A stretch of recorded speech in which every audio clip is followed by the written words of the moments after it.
Rain is said to be beautiful, and we need rain to nourish this land. And when the earth is nourished, sprouts come. And from that sprouts, we have all the vegetations growing. And that is very important for the humanity. We are eating apples, oranges, grapes. We are eating cereals. Everything is coming from this earth.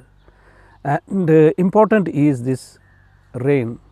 So let's do a mantra so that we have more rain, and let that rain bring more nourishment in everybody's life.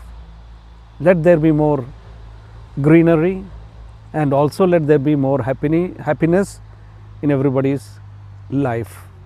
Kale varshatu parjanya prithvi sasyashalinim deshoham shobharhitaha brahmana santu niramayaha.